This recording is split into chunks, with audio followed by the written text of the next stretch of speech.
के black box को समझिए। महागठबंधन में सीट का पेंच जैसे फंसा है, उसके मायने आपको समझाएंगे। समझिए बिहार में इतनी उमस क्यों है और झारखंड के मजदूरों के साथ छत्तीसगढ़ में क्या हुआ, यह भी आपको समझाएंगे। शुरुआत सबसे पहले गुजरात के अहमदाबाद में हुए विमान हादसे से पूरा देश शोक में है। पीएम मोदी अहमदाबाद में प्लेन क्रैश वाली जगह पर पहुंचे थे और करीब 10 मिनट तक वहां रुककर हालात का जायजा लेते रहे और इसके बाद पीएम मोदी ने अस्पताल जाकर घायलों से भी उनका हालचाल जाना। पीएम मोदी ने हादसे पर समीक्षा बैठक भी की। वहीं विमान का ब्लैक बॉक्स मिल गया है, जिससे हादसे की वजह जानने में मदद मिलेगी। सबसे पहले आप ये रिपोर्ट देखिए, फिर खबर तो समझिए।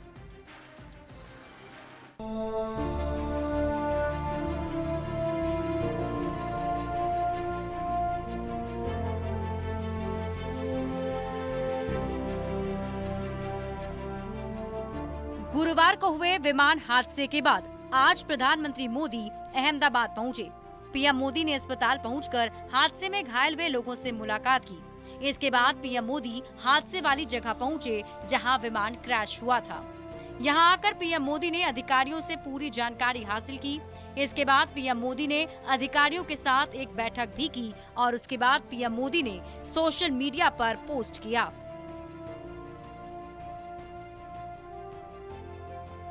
अहमदाबाद में दुर्घटना स्थल का दौरा किया। तबाही का मंजर दुखद है। अधिकारियों और टीमों से मुलाकात की जो घटना के बाद अथक परिश्रम कर रहे हैं। हमारी संवेदनाएं उन लोगों के साथ हैं जिन्होंने इस अकल्पनीय त्रासदी में अपने प्रियजनों को खो दिया है। एयर इंडिया विमान हादसे में बचे एकमात्र यात्री विश्वास कुमार से प्रधानमंत्री मोदी ने सिविल अस्पताल में मुलाकात की। पीएम मोदी ने रमेश का हालचाल जाना और इस दौरान विश्वास कुमार ने हादसे को लेकर अपनी बातें साझा की। वो मेरे नजरों के सब सामने हुआ था। मेरे खुद को भी बिलीव नहीं होता कि मैं कैसे उसमें से जिंदा बाहर निकला, क्योंकि थोड़ा टाइम लिए के तो मेरे को लगा था कि मैं भी मरने वाला हूँ, लेकिन जब मेरी आँख खुल के मैं देखा ना तो मुझे लगा मैं जिंदा हूँ। तो मैंने ट्राई किया, जब मेरी सीट थे वो मेरी बेल्ट निकाला, मैंने वो ट्राई किया जहाँ से निकल सकता वहाँ से, तो मैं निकल गया वहाँ से। मेरे सामने नजरों के सामने एयर होस्टल और दूसरे आंटी अंकल सभी उसमें मिस हो गए थे सभी। एयर इंडिया का ड्रीम लाइनर विमान AI-171 गुरुवार को अहमदाबाद में टेक ऑफ के चंद पलों के बाद ही क्रैश हो गया था। विमान में 242 लोग सवार थे, जिनमें 241 लोगों की जान चली गई। Bureau report, news 18।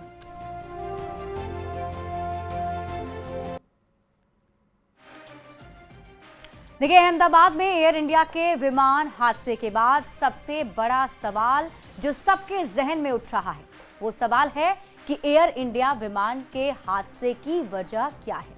अब आपके दिमाग में दूसरा सवाल भी उठ रहा होगा कि हादसे की वजह का पता कैसे चलेगा, आखिर कैसे ये जानकारी मिलेगी कि हादसे के पीछे की वजह क्या रही। तो आपको बता दें कि वो पता चलेगा ब्लैक बॉक्स से।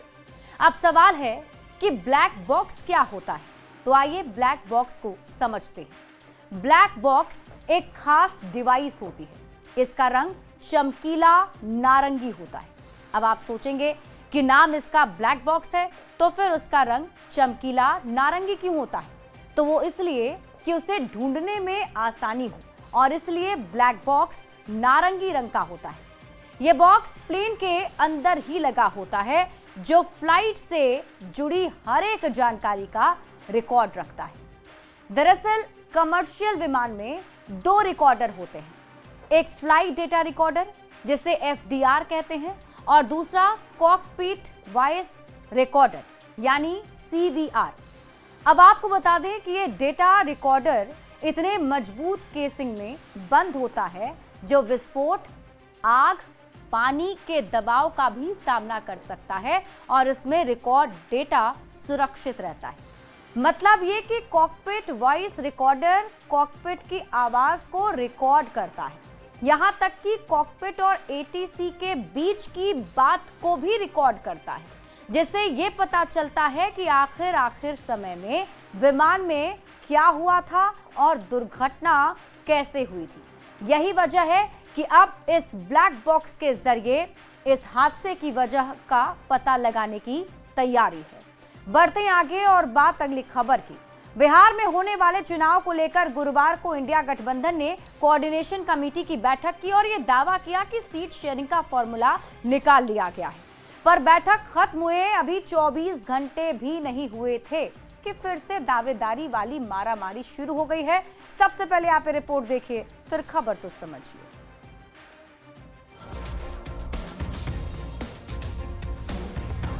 12 जून को पटना में तेजस्वी यादव के आवास पर 3 घंटे तक लंबी चर्चा हुई।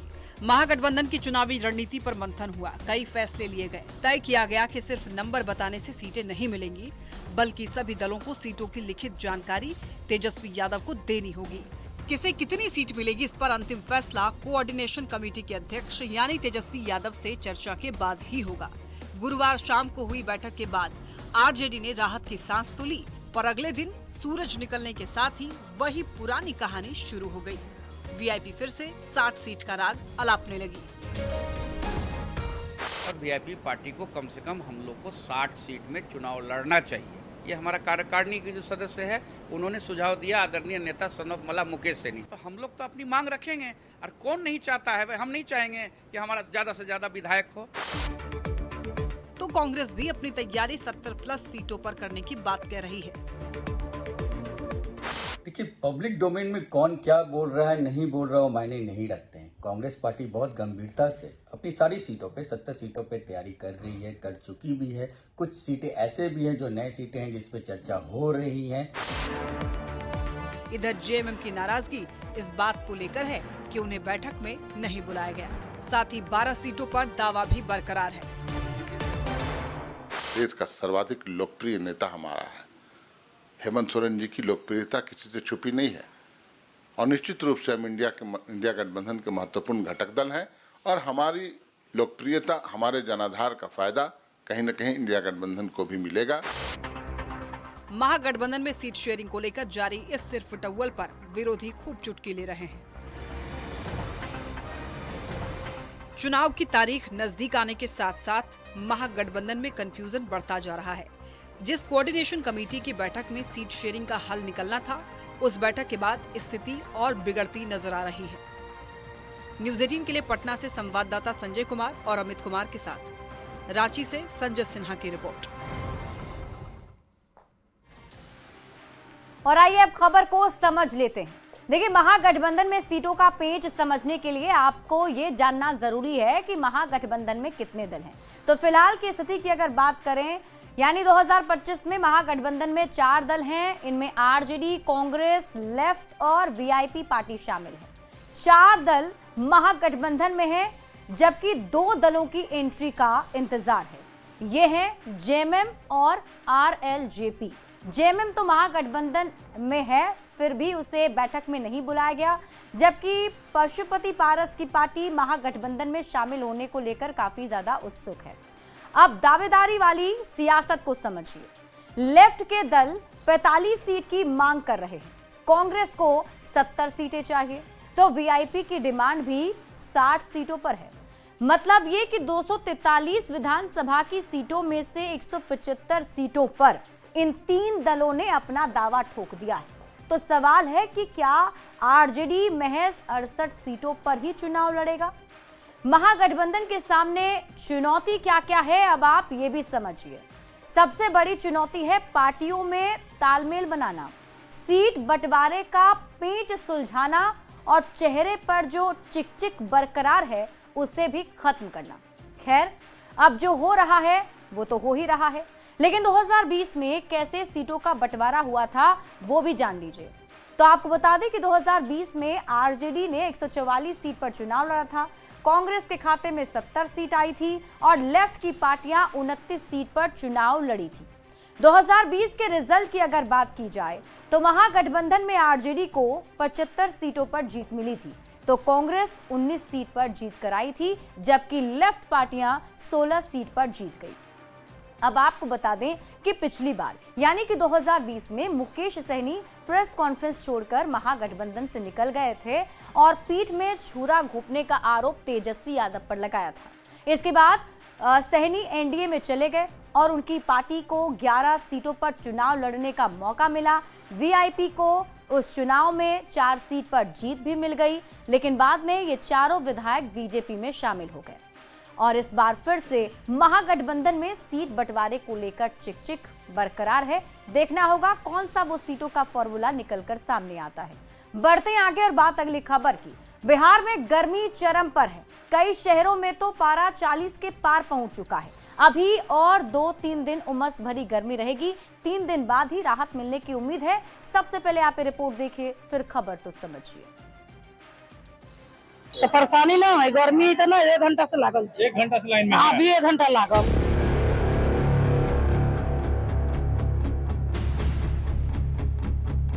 हाथ में पंखा लेकर गर्मी भगाने की कोशिश करती ये है मुजफ्फरपुर की रेखा देवी।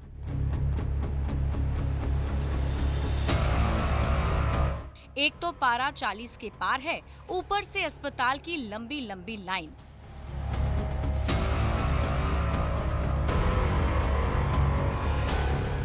ये सिर्फ एक रेखा देवी की परेशानी नहीं है। एसकेएमसीएच के बाहर लाइन में लगे इन लोगों की हालात देखकर स्थिति का अंदाजा सहज ही लगाया जा सकता है। परेशानी तो होबे करे, गर्मी है, लाइन में लगे है तो परेशानी तो होबे करे। गर्मी की चपेट में सिर्फ मुजफ्फरपुर ही नहीं बल्कि पूरा बिहार है। मुजफ्फरपुर की तरह सीतामढ़ी में भी तापमान 40 डिग्री से ज्यादा पहुंच चुका है, जिसकी वजह से बड़ी संख्या में लोग लू की चपेट में आ रहे हैं और सबसे ज्यादा परेशानी दैनिक मजदूरी करने वाले मजदूरों को हो रही है।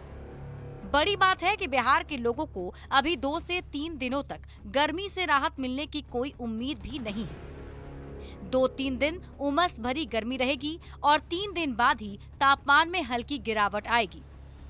साथ में बारिश के भी आसार हैं। मौसम विभाग ने अगले 48 घंटों के लिए राज्य के 17 जिलों में हीट वेव का अलर्ट जारी किया है। गर्मी अधिकांश भागों में आज और कल 13 और 14 जून को बनी रहेगी, लेकिन 15 जून से थोड़ी वेदर और भी एक्टिविटी होने के चांसेस बन रही है। पटना में हीट वेव को लेकर खास तरह के निर्देश दिए गए हैं। स्कूल कोचिंग की टाइमिंग को लेकर निर्देश दिया गया है। सुबह 11 बजे के बाद क्लास नहीं चलेगी। आंगनबाड़ी केंद्र सुबह 10 बजे तक चलेंगे और कोचिंग शाम 4:30 बजे के बाद ही चलेंगे। Bureau report, news 18। और आइए अब खबर को समझते हैं। देखिए, मौसम विभाग की ओर से बिहार में 17 जिलों में हीट वेव का अलर्ट जारी किया गया है, जबकि कुछ जिलों में हल्की बारिश की संभावना भी जताई गई है। मतलब ये कि 2-3 दिन तक गर्मी से राहत नहीं मिलने वाली है। उमस भरी गर्मी 2-3 दिन तक पड़ती रहेगी। अब सवाल है कि हीट वेव और इतनी उमस आखिर क्यों बढ़ गई है। तो आपको बता दें कि तापमान जो है वो सामान्य से 1-2 डिग्री सेल्सियस ज्यादा हो गया है, जबकि आर्द्रता 50 से 60% के आसपास है। हवा में ज्यादा नमी हो जाने की वजह से पसीना सूख नहीं रहा है और लोगों को ज्यादा गर्मी महसूस हो रही है। अब सवाल है कि मॉनसून के लिए कितना इंतजार करना पड़ेगा।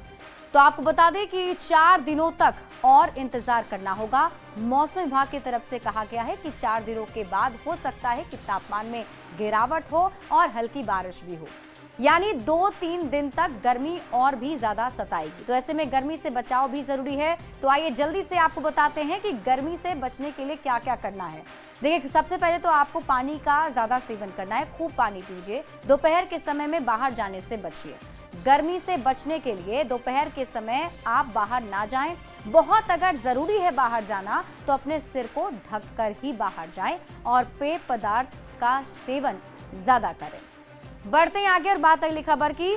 बात झारखंड के उन मजदूरों की करेंगे जिन पर छत्तीसगढ़ में जुल्म ढा गया। ये आरोप है उन मजदूरों का जिनसे काम करवाया गया और मजदूरी देने के बदले गुंडों से पिटाई करवाई गई। जब मजदूर अपनी जान बचाकर भागे तो ट्रेन के नीचे आ गए, उनकी जान चली गई। क्या है ये दर्दनाक कहानी और मजदूरी के बदले मौत का पूरा किस्सा? सबसे पहले आप ये रिपोर्ट देखिए, फिर खबर तो समझिए।